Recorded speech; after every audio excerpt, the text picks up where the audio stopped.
Muy bien. Bueno, pues vamos a continuar dándole secuencia a la primera sesión.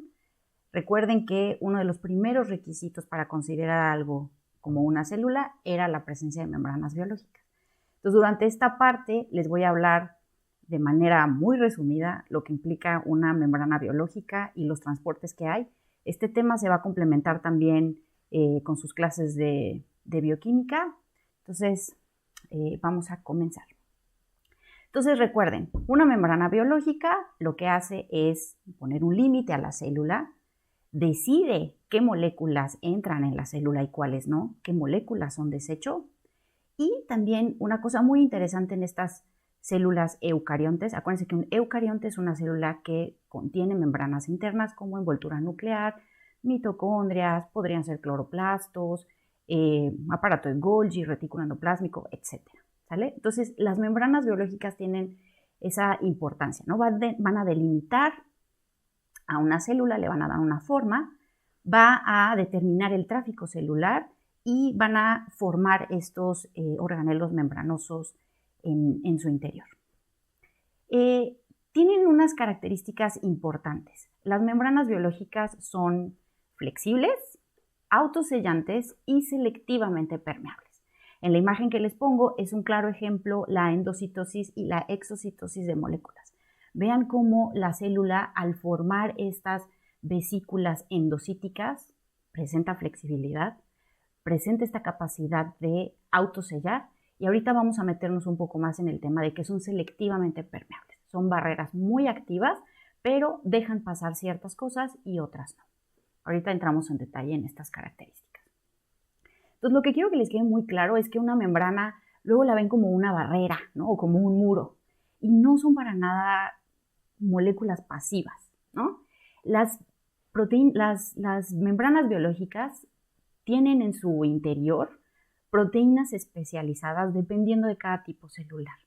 Y estas proteínas van a tener funciones de transportadores, de canales, de receptores, le van a permitir interactuar con otras células, formar tejidos. Dependiendo del tipo celular con el que ustedes trabajen o con el que vayan a estudiar.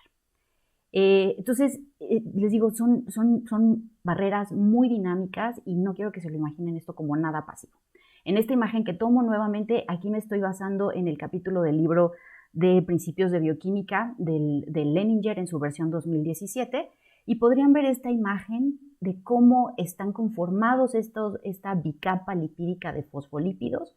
Vean cómo están las cabecitas polares en azul y las colitas hidrofóbicas en amarillo. Vamos a ver un poquito más adelante, ¿no? Pero cómo todo está incrustado de glucolípidos, de oligosacáridos, de proteínas, ¿no? De manera periférica, de proteínas transmembranales o que están incrustadas en esta bicapa. Hay segmentos donde son ricos en esfingolípidos, esteroles, ¿no? Los cuales le van a dar rigidez a esta membrana. ¿Vale? Entonces hay muchos componentes, es muy enriquecedora la bicapa y depende mucho de la membrana y del lugar donde lo estemos viendo, los componentes que va a presentar. Vean, tomando una tabla de este mismo capítulo del libro, es muy claro ver que cada membrana presenta una composición determinada de proteínas y lípidos.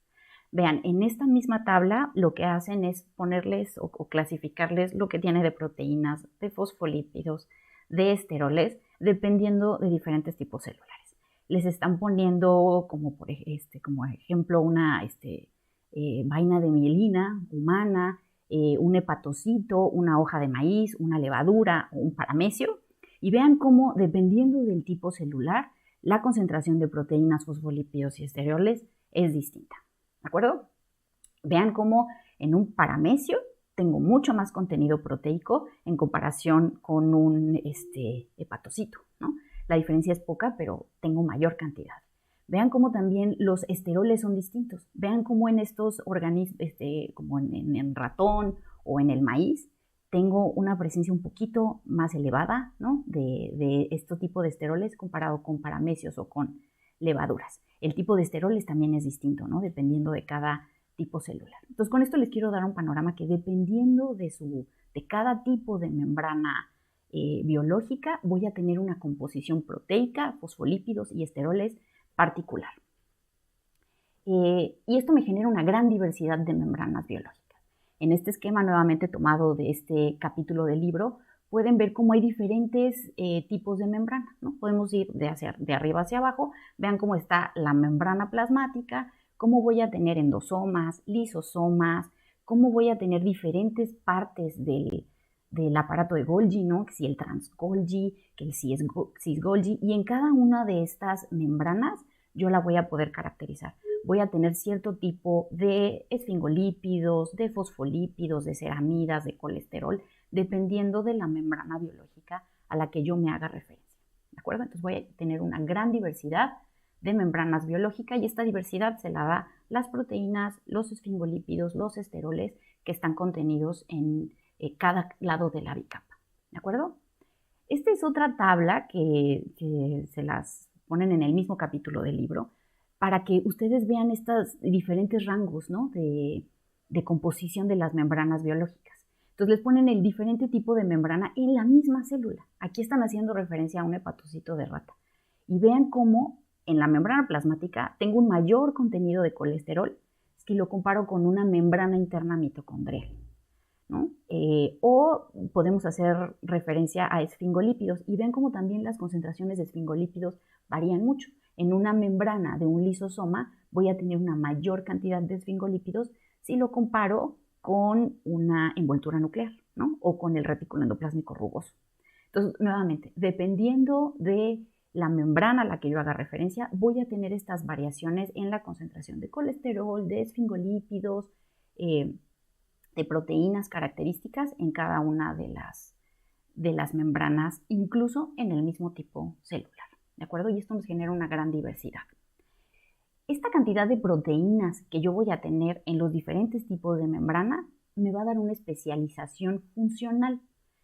Claramente no voy a tener la misma cantidad de proteínas que tengo en membrana plasmática que las que tengo en mitocondria, porque la función de ambas bicapas es completamente distinta. Entonces, en un lado de la bicapa yo voy a tener incluso asimetría, ¿no? Vean, en este esquema que les pongo, vean nuevamente la bicapa, ¿no? Lo que les pintan en azul son las cabecitas polares de los fosfolípidos, ¿no? Están las colitas hidrofóbicas y vean cómo yo tengo diferentes tipos de proteínas incrustadas en la membrana, ¿no? Va a haber proteínas periféricas, va a haber proteínas transmembranales y lo que yo voy a ver por encima de una bicapa lipídica no es lo mismo que veo por abajo de la bicapa. Esto me genera una asimetría. Vean como en la parte de abajo de la bicapa, que podríamos referirnos como al interior celular, yo tengo esta proteína anclada o tengo proteínas periféricas que no las tengo del lado externo. Vean como del lado externo tengo todas estas cadenitas que se las indican aquí como en amarillo o en verde que hacen referencia a oligosacáridos. Entonces vean como arriba tengo un mayor enriquecimiento en azúcares y por el lado interno no, ¿sale? Entonces, no solo hay una diferencia entre las diferentes membranas biológicas, sino que no voy a tener lo mismo del lado interno que del externo. Y eso le va a dar una especialización funcional a la membrana, ¿no? De las funciones que tiene que llevar a cabo del lado intracelular y del lado extracelular. Y es importante que estén conscientes de esto. Vean, esta es una tabla nuevamente que les hace el capítulo del libro para que ustedes vean esta asimetría en la composición de lípidos de un lado de la monocapa y del otro lado de la monocapa, ¿no? Vean, por ejemplo, la esfingomielina, como tengo mucho menor concentración de esfingomielina en la monocapa interna, pero en la externa tengo mucho mayor concentración. Entonces, no solo proteínas, sino también fosfolípidos o esfingolípidos pueden cambiar del lado interno y del lado externo de una bicapa lipídica. ¿De acuerdo? Esta diapositiva es muy importante y es de los mensajes que quiero que más se lleven de esta sesión. Es muy importante que ustedes estén conscientes de qué cosas pueden atravesar una membrana biológica y cuáles no.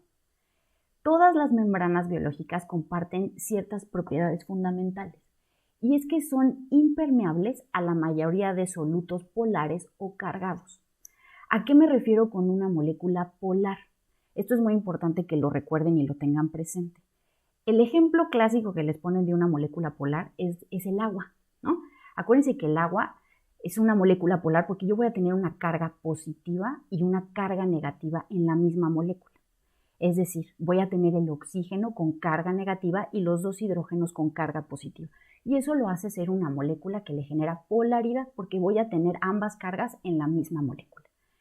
Si una molécula presenta polaridad, es decir, cargas positivas y cargas negativas, a la membrana no le gusta pasarlo, ¿no? Entonces, las membranas biológicas son impermeables a la mayoría de solutos que presentan esta polaridad o incluso que presentan cargas, como el ejemplo que les ponen aquí los iones. Pueden ser moléculas muy pequeñas, sodio, bicarbonato, potasio, calcio, pero como presentan cargas, estos no son permeables a las membranas biológicas, ¿de acuerdo?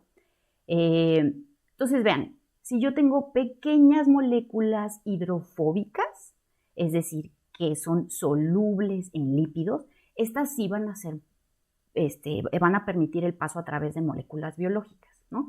Como anillos aromáticos, por ejemplo, benceno, el CO2, el oxígeno, todo eso sí puede atravesar una membrana biológica porque no estamos hablando de moléculas polares, ¿de acuerdo? Pero si yo tengo pequeñas moléculas, ¿no?, con cierta polaridad, por ejemplo, el etanol puede ser un poco soluble en lípidos, el glicerol, incluso moléculas de agua pueden atravesar membranas biológicas. Pero si tengo moléculas grandes y que presentan polaridad, como glucosa, aminoácidos o ciertos nucleótidos, no va a haber manera de que estas moléculas atraviesen una membrana biológica. Entonces, esto es muy importante que lo tengan presente, ¿no? El tamaño y la polaridad de la molécula es importante, ¿de acuerdo? Entonces, también es importante, esto nuevamente lo van a ver con mucho más detalle en el apartado de bioquímica, estos temas son complementarios en ambas materias, pero recuerden que gracias a estas propiedades de los fosfolípidos, yo puedo formar estos arreglos de bicapa. Entonces, aquí en el capítulo del libro lo que hacen es ponerles cómo es un fosfolípido. Nuevamente voy a tener la cabeza polar y las dos colitas hidrofóbicas.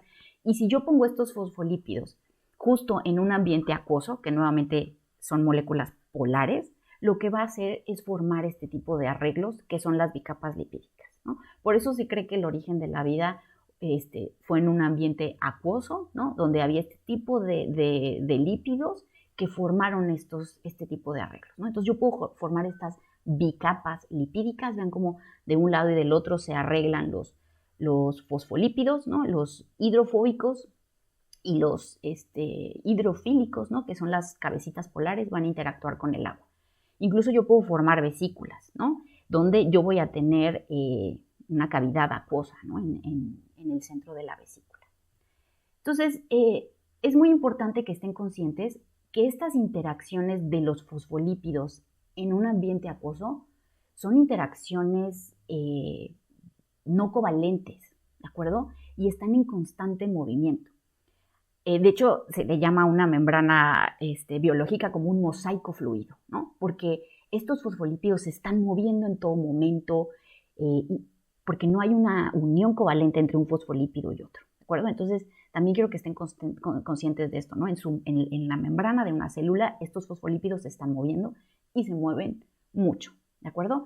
Pueden trasladarse lateralmente o incluso de un lado de la monocapa hacia el otro. Va a haber una alta difusión lateral e incluso también puede haber movimientos entre la monocapa externa y la interna, ¿de acuerdo? Va a haber movimientos de rotación, de flexión y estos movimientos que se les denomina como flip-flop, ¿de acuerdo? Entonces, nuevamente, recordando las propiedades de una membrana biológica, recuerden que estas son flexibles y que pueden cambiar de forma sin perder su integridad ni dejar salir sus contenidos, ¿no? Me gusta mucho que a lo mejor han tenido la oportunidad de ver cómo se mueve un paramecio, ¿no?, en una célula, ¿no?, o cómo un macrófago puede perseguir a una bacteria. Vean cómo son células que se mueven mucho, cambian constantemente de forma y no dejan salir sus contenidos o de perder su integridad, ¿de acuerdo? Entonces, y mucho se debe a estas interacciones no covalentes, ¿no?, porque no es algo rígido, son interacciones débiles entre estos fosfolípidos que le dan esta propiedad. A veces nos gusta que tengan esta flexibilidad y a veces no. Entonces, si yo quiero darle cierta rigidez y estabilidad a una membrana, lo que voy a hacer es incrustarle esteroides, ¿no? Como el colesterol. Y estos componentes lo que va a hacer es reducir la fluidez de la membrana e incluso incrementar un poco el grosor. Ahorita les muestro unas imágenes de cómo se esquematizan estos efectos, ¿de acuerdo? Entonces, es muy importante que ustedes estén conscientes de que las membranas mantienen su fluidez sin importar la temperatura. Esta es una propiedad también muy importante de las células, ¿de acuerdo? Porque aquí el libro lo que hace es ponerles una tabla y les esquematiza las diferentes, ¿no?, concentraciones de ácidos grasos que tiene una bacteria, ¿de acuerdo? Y lo que hacen es ponerla a diferentes temperaturas. La bacteria, ¿no?, puede ser que en la mañana en un charco de agua, ¿no?, si ponemos ese ejemplo, esté la temperatura fresca, ¿no?, y esté a 10 grados centígrados, pero igual y a mediodía la temperatura puede subir a 35 grados centígrados, ¿de acuerdo? Entonces, no puede ser que dependiendo de la temperatura se pueda mantener o pueda haber variabilidad en la fluidez de la membrana. La fluidez de la membrana tiene que ser algo constante. Y para mantenerlo constante, lo que hacen las bacterias es mover esta concentración de ácidos grasos en su bicapa para siempre mantener constante la fluidez. Y esto es lo que les esquematizan en esta tabla, ¿no? Por ejemplo, les ponen el caso del ácido palmítico. Vean cómo en bajas temperaturas yo voy a tener baja concentración de este ácido palmítico, pero si la temperatura sube, lo que va a hacer la bacteria es cambiar este tipo de ácidos grasos, va a incrementar su concentración para siempre mantener su fluidez constante, ¿de acuerdo? Esta es otra característica importante de las membranas biológicas. Es muy importante que la fluidez sea una constante, ¿de acuerdo? Y no que dependiendo de la temperatura la célula sea más funcional o menos funcional, ¿de acuerdo? Esto es importante que lo tengan en mente. Entonces también está esto que ya les había hecho referencia en una diapositiva pasada, de cómo se mueven estos lípidos en la membrana. Entonces hay estos movimientos que tienen un nombre curioso, ¿no?, que se llama flip-flop, ¿no?, donde un fosfolípido puede girar, ¿no?, hacia el otro lado de la bicapa.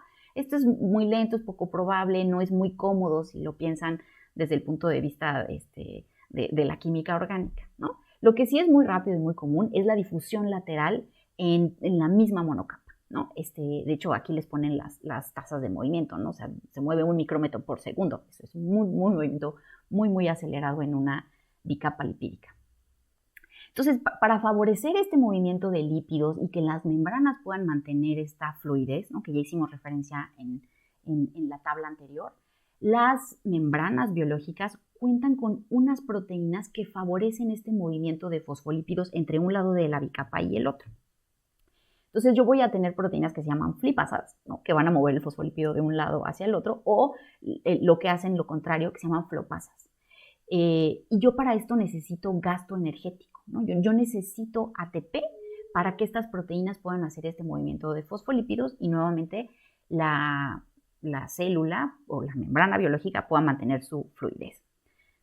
Incluso hay unas proteínas que a mí no me gusta mucho la traducción, en español le pusieron escramblasa, porque viene del término scramble, ¿no? En inglés scramble quiere decir como revolver, y es como un término, una revolvedora, pero, porque justo es capaz de mover los fosfolípidos en ambos sentidos, ¿no? Y aquí en español le hicieron la traducción de escramblasa, ¿no? Y es decir, transporta los fosfolípidos en ambos sentidos. ¿Sale? Entonces, esto hace que se mantenga la asimetría en la bicapa con ayuda de estas proteínas, incluso nuevamente en función de mantener la fluidez, que recuerden que tiene que estar constante. De hecho, tenemos hoy en día muchas herramientas en los laboratorios y a los físicos les encanta medir este tipo de detalles, que tú puedes ir registrando el movimiento de un fosfolípido en la bicapa. Acuérdense que el movimiento del fosfolípido dentro de la misma bicapa es muy activo, ¿no? Y esto se los quieren hacer saber en esta figura del capítulo al libro. Vean, este trazo, ¿no?, donde inicia en azul, van registrando el movimiento de un fosfolípido. Vean, el tamaño o la distancia que les indican en la barra es de un micrómetro. Y vean cómo se mueve el fosfolípido hasta llegar al trazo en azul. Ese movimiento lo hace durante 56 milisegundos un fosfolípido, ¿de acuerdo? Entonces, para que vean lo dinámico que es el movimiento de fosfolípidos en una monocapa.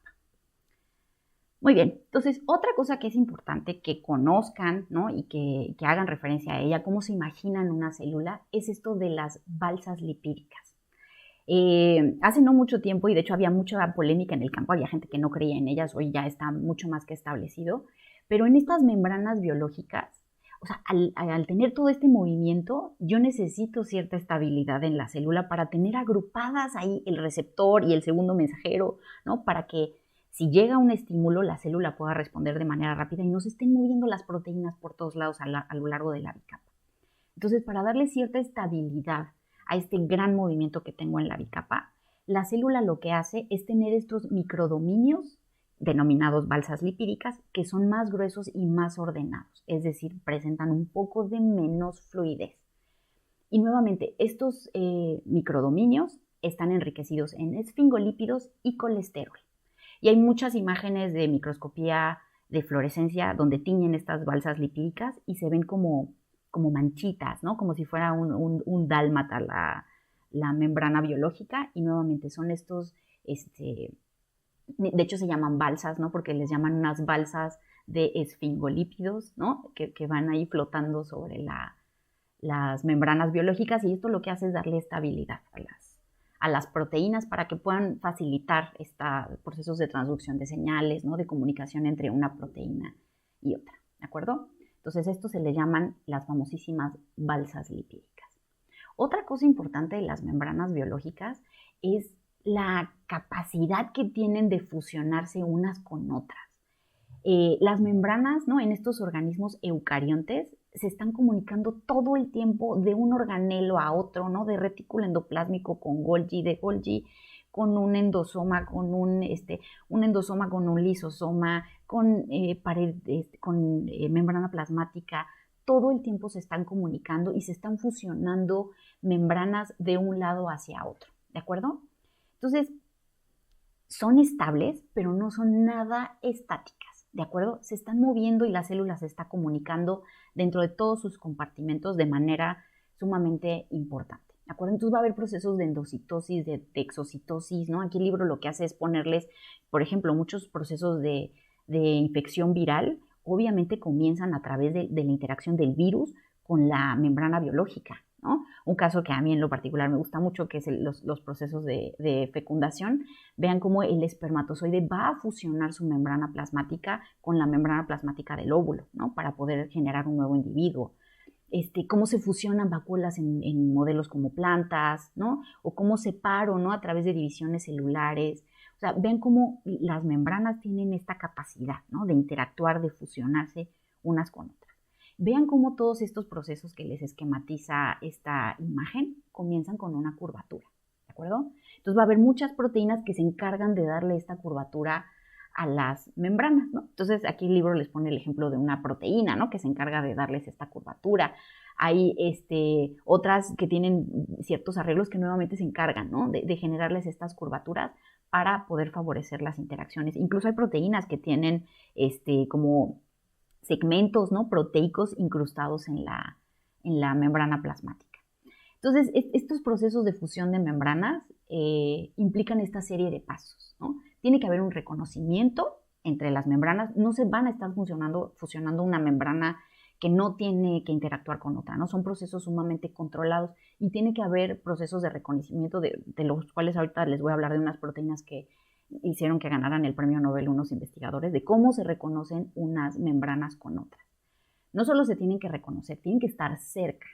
Y esta cercanía permite que haya un rompimiento local entre las membranas biológicas y que éstas se puedan fusionar. Y eso traté de esquematizárselos con esta imagen, ¿no? De cómo son estos procesos entre fusión de membranas. Va a haber proteínas encargadas de determinar este proceso de reconocimiento, ¿no? Que les mencionaba en la diapositiva pasada.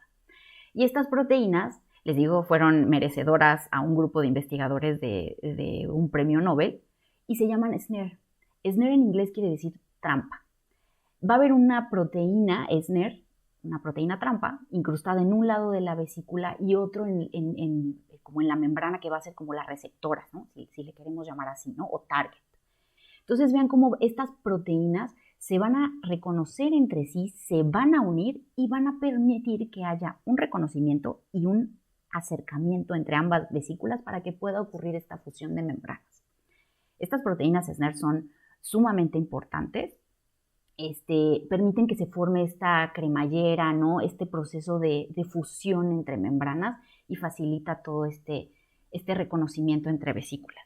De hecho, el Botox, ¿no? Que es sumamente conocido, muy probablemente por todos ustedes, por tratamientos de belleza, lo que hace es eso, ¿no? El Botox, su blanco son estas proteínas SNER y lo que hace es evitar que se comuniquen estas neuronas, que haya este reconocimiento entre una vesícula y la membrana.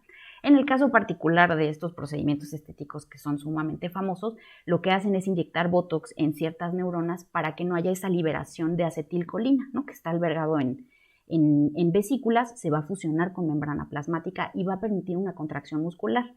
Entonces, a la gente que no quiere que se generen arrugas, lo que vas a hacer es bloquear esa contracción muscular al evitar que se libere acetilcolina en esas terminales nerviosas.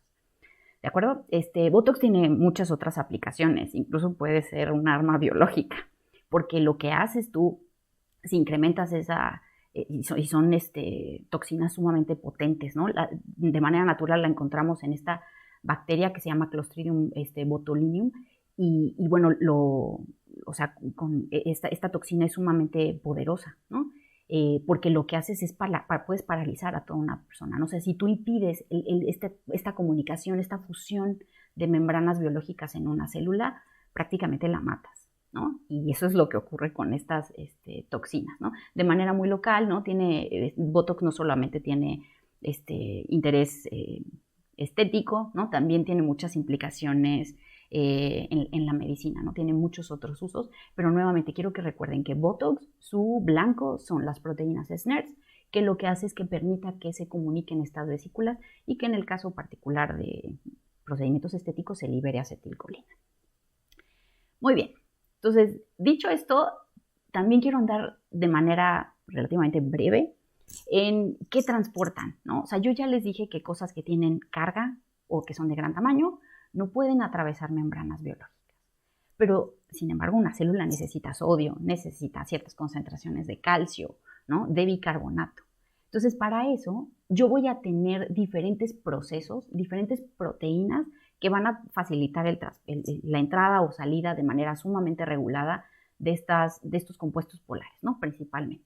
Entonces, en este capítulo del libro, en esta imagen de manera particular, les hace referencia a esto, ¿no? Al transporte activo, a los canales iónicos, a la difusión simple, de lo cual vamos a ahondar de manera breve en las siguientes diapositivas, ¿de acuerdo? Para esto es muy importante que recuerden estas definiciones que quizá lo vieron en sus preparatorias, de estos procesos de difusión simple, ¿de acuerdo? Recuerden que yo puedo tener dos compartimentos. En un compartimento voy a tenerlo mucho más concentrado y en otro más diluido. Y lo que va a ocurrir es que los solutos neutros lo que van a hacer es moverse de una mayor concentración a una menor concentración hasta llegar al equilibrio. Y yo puedo de esta manera determinar el flujo de iones como se los indican en la imagen. Vean cómo en el compartimento 1 lo tengo muy concentrado, se van a mover estos solutos neutros hacia el segundo compartimento hasta llegar al equilibrio y ya el flujo neto, la concentración en ambos compartimentos va a ser la misma. ¿De acuerdo? Este es un proceso de difusión simple, ¿sale? Entonces, en uno es antes de llegar al equilibrio y en el otro es al llegar al equilibrio que ya realmente no hay un flujo neto, ¿no? Ya el movimiento entre ambos compartimentos es igual porque la concentración en ambos ya es la misma. Y esto mismo se puede expresar con cargas, ¿no? Yo puedo tener más cargas negativas de un lado y más cargas positivas del otro. Y va a haber este mismo movimiento de cargas hasta llegar al equilibrio. Y al hablar de cargas, lo que yo voy a hacer es hacer referencia a los voltios, ¿no? O sea, yo puedo medir el voltaje que hay en un lado del compartimento y el otro. Y vean cómo cuando se llega al equilibrio yo ya no tengo voltaje, ¿no? Porque ya tengo la misma cantidad de cargas de un lado que del otro, ¿sale? Entonces esto es importante que lo recuerden porque son cosas que van a pasar en las membranas biológicas. ¿De acuerdo? Entonces, las membranas tienen esta cosa que se le llama potencial de membrana y presentan también un gradiente electroquímico, ¿de acuerdo? Entonces, yo puedo registrar este voltaje que hay en la membrana y voy a registrar un voltaje porque no voy a tener la misma cantidad de cargas afuera de la membrana que adentro de la membrana, ¿de acuerdo? Entonces, es decir, va a haber un potencial de membrana que yo puedo registrar en una célula, ¿de acuerdo? Entonces, el que haya una diferencia de cargas va a generar una fuerza que impulsa el movimiento. Acuérdense que el sistema le gusta llegar al equilibrio. Entonces va a haber un movimiento de cargas, ¿no? Esto va a depender de la concentración del ion, ¿no? De que les interese estudiar. Y va a haber gradientes electroquímicos o potenciales electroquímicos en las membranas biológicas, ¿de acuerdo? Entonces, para esto va a haber proteínas nuevamente que facilitan el transporte pasivo. Si me refiero a algo pasivo, es algo que no requiere energía, ¿de acuerdo?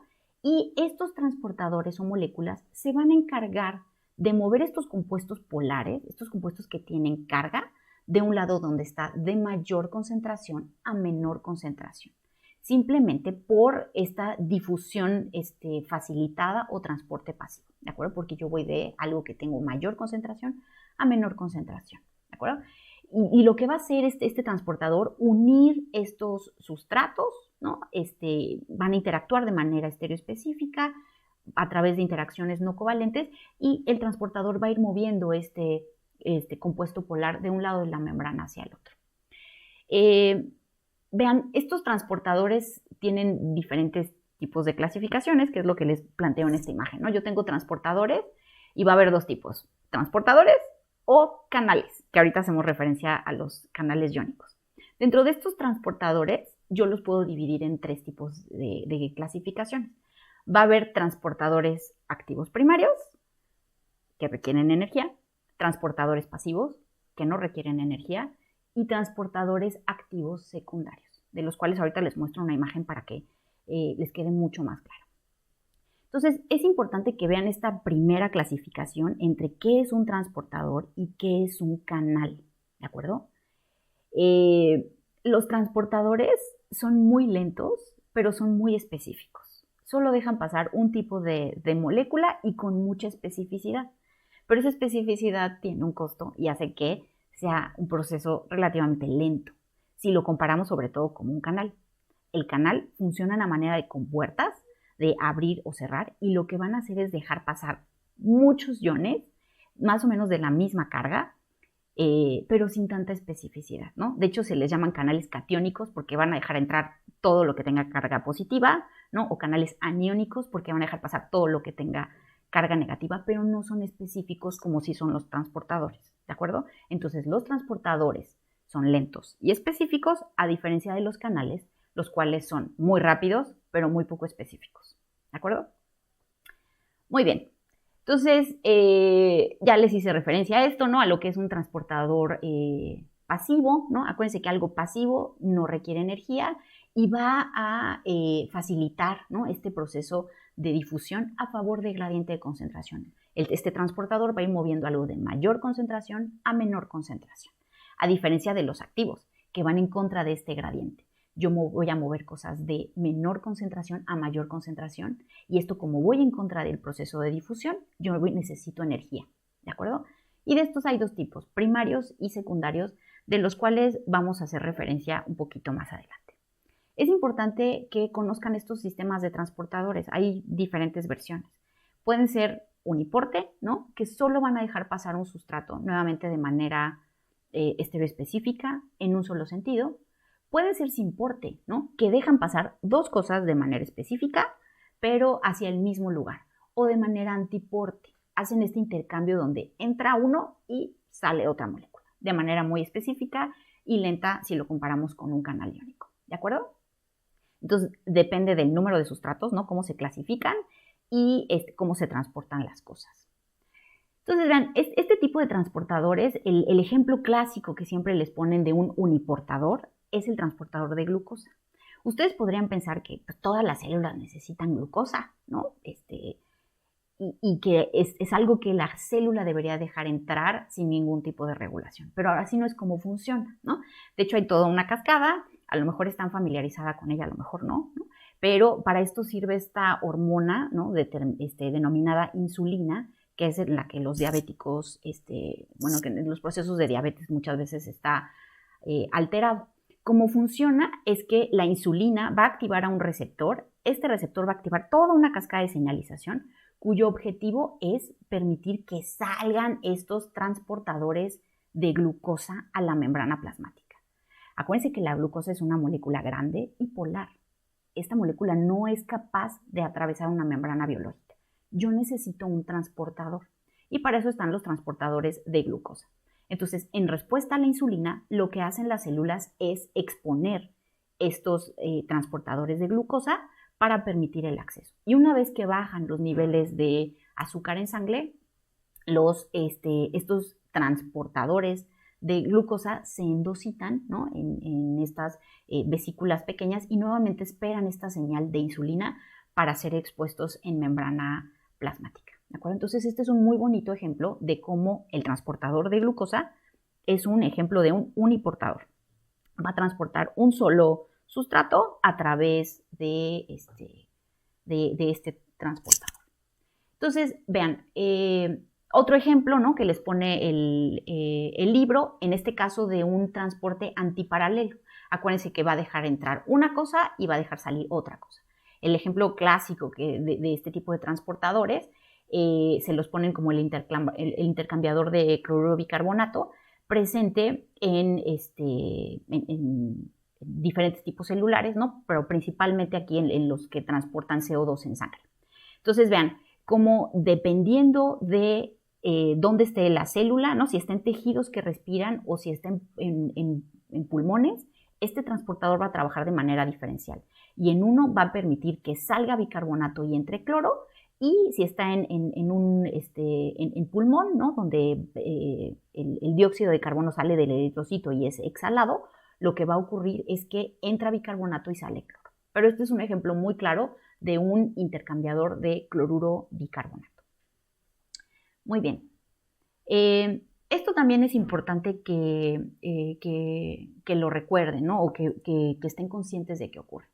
Yo ya les platiqué del transporte pasivo, ¿no? Que va a favor de su gradiente de concentración. Pero existen este otro tipo de ejemplos donde tengo este transporte activo primario. Recuerden que voy a ir en contra del gradiente de concentración. Y eso se los esquematizan en esta figura, ¿no? Vean cómo yo tengo muchas X afuera y poquitas X adentro. El transporte pasivo lo que haría es mover, ¿no? Para llevar al equilibrio ambas concentraciones.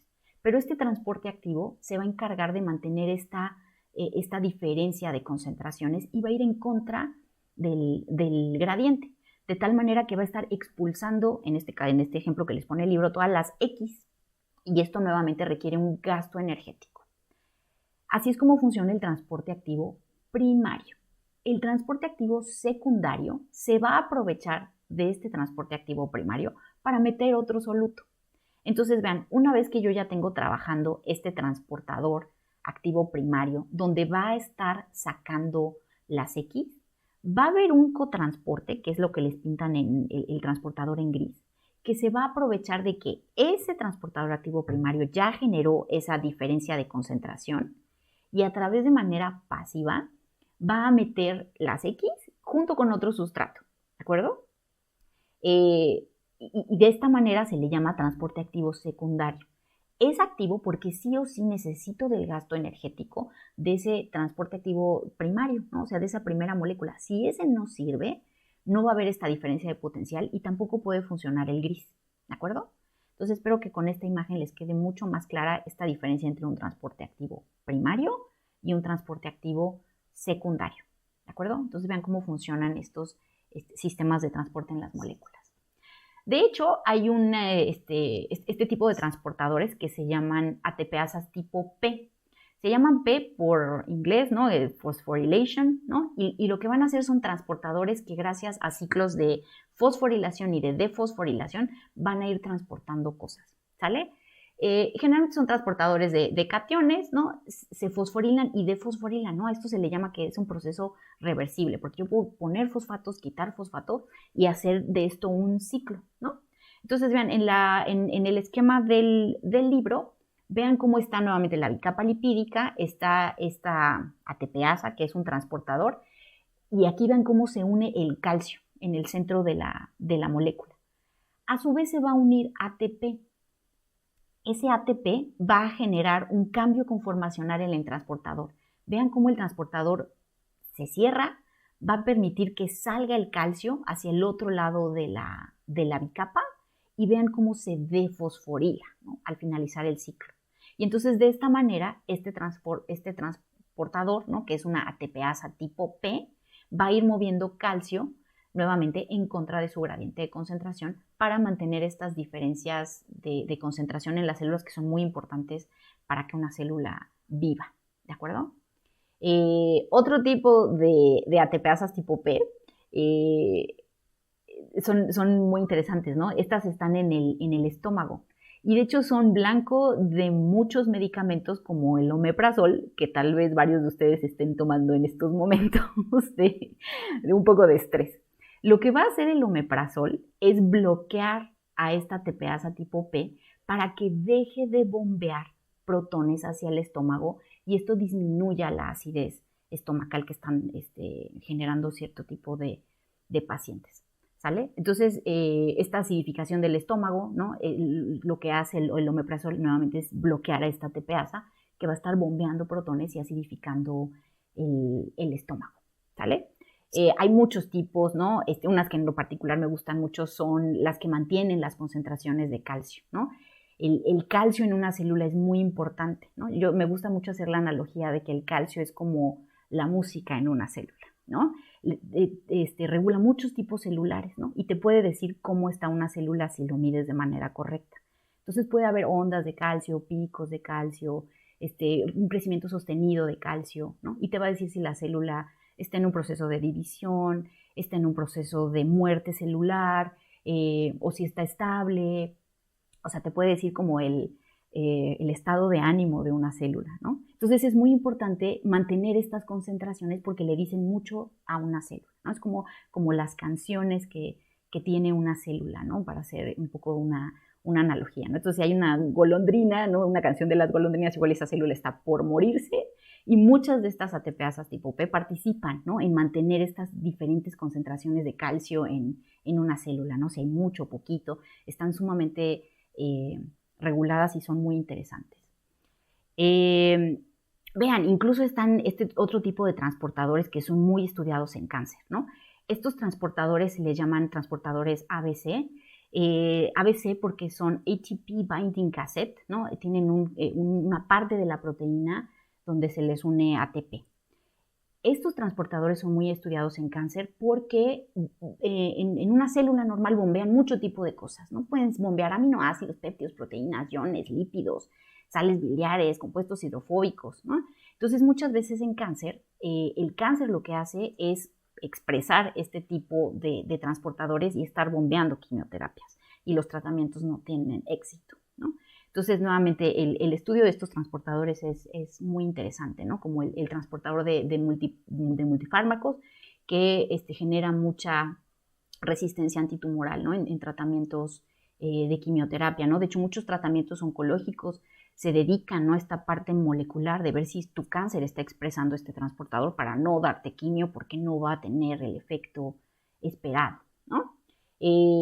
Otro ejemplo muy clásico, ¿no?, de cómo se transporta glucosa es en el epitelio intestinal, ¿no? Vean en esta imagen que les pone el libro, ¿no? Yo voy a tener de un lado la sangre, ¿no?, del otro lado el intestino, ¿no?, la luz del intestino, y voy a tener este epitelio, ¿no? Y vean nuevamente cómo la glucosa va a entrar junto con sodio en esta célula epitelial y de ahí yo lo voy a transportar también esta glucosa a sangre, ¿de acuerdo? Y todo esto gracias a estos transportadores de glucosa, ¿no? Recuerden que moléculas polares y grandes necesitan este tipo de transportadores para poder atravesar las células, ¿no? Y que en este caso, ¿no?, los nutrientes de los alimentos lleguen a sangre vía intestinal, ¿no?, gracias a estos transportadores.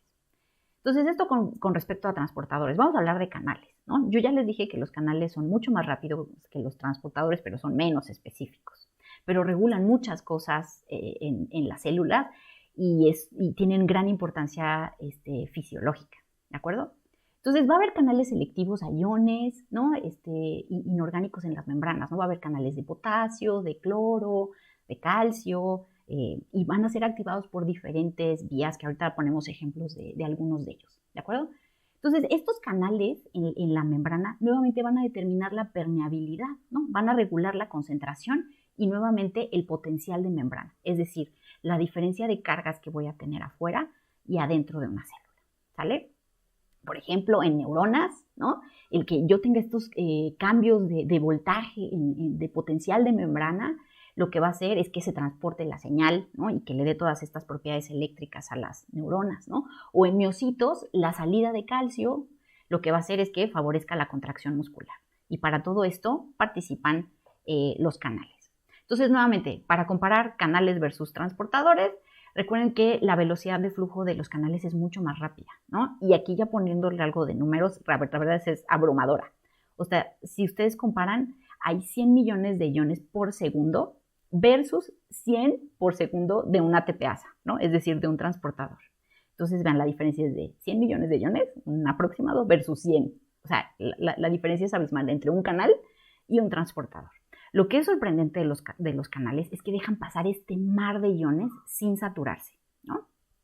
Y funcionan a manera de compuertas, ¿no? De abrir y cerrar ante diferentes tipos de estímulos, ¿no? Entonces, en esta imagen que les pongo en la diapositiva, les indico cómo funciona un transportador, al cual ya hicimos referencia en diapositivas anteriores, el canal iónico, ¿no? Que vean cómo puede estar abierto o cerrado y permitir este flujo de mar de iones, o las ATPasas, ¿no? Que también ya hablamos de ellas en diapositivas anteriores.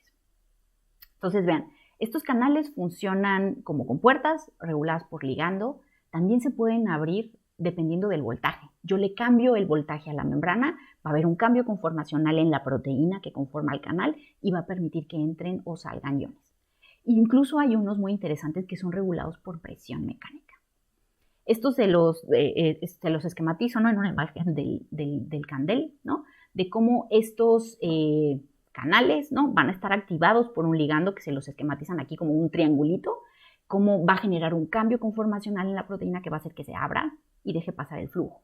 También hay canales que se activan por fosforilación, ¿no? Como lo hacían las ATPasas, ¿no? Aquí, en este caso también el fosfato lo que va a hacer es cambiar la conformación tridimensional de la proteína y permite que el paso de ciertos iones. El voltaje, ¿no? Vean cómo aquí se los esquematizan de manera muy clara, cómo este cambio en las cargas, ¿no? En el potencial de membrana hace un cambio conformacional en la proteína y permite la salida o entrada de iones, o incluso estos, ¿no? Por presión mecánica, ¿no? Vean cómo estas proteínas muchas veces interactúan con componentes del citoesqueleto, que también vamos a hablar de ellos, y hacen que se abra o se cierra un canal iónico. Vean, el canal puede estar abierto durante milisegundos, ¿no? Lo podemos medir de manera bioquímica. En laboratorio tenemos muchas herramientas que se llaman como patch clamp, ¿no? Y yo puedo hacer parches en las células y registrar el voltaje, ¿no? Estos se los esquematizan en esta imagen del capítulo del libro, ¿no? Pero yo puedo medir iones, ¿no? Y con estas técnicas de patch clamp puedo medir cuánto entra, ¿no? Qué iones entran, cuál es el flujo de la corriente, etcétera. Esto es muy importante estudiarlo porque también en el campo biomédico muchas toxinas lo que hacen es bloquear canales, ¿no? Aquí les pongo el ejemplo de la tetradotoxina, ¿no? Del pez globo, lo que hace es unirse a canales de sodio regulados por voltaje, impiden potenciales de acción y son venenos, ¿no? Literalmente. Otro ejemplo es el de la mamba negra, ¿no? La dendrotoxina. Esto lo que hace es interferir con canales de potasio regulados por voltaje. Otro también muy famoso, ¿no? Es el de las mareas rojas, ¿no? Estos dinoflagelados que también afectan, su blanco son canales iónicos. De hecho, también hay muchas enfermedades ocasionadas por fallas en canales, ¿no? Fibrosis quística, sordera dominante, parálisis periódicas, epilepsia, ¿no? Muchas de ellas están asociadas a canales de calcio, sodio o potasio, ¿no? Dependiendo de de la enfermedad, ¿no? Entonces, estudiar canales iónicos, ¿no? Y cómo regulan estas compuertas es importante porque hay muchas enfermedades asociadas a los mismos. Y bueno, de mi parte es todo en esta sesión. Muchas gracias por su atención.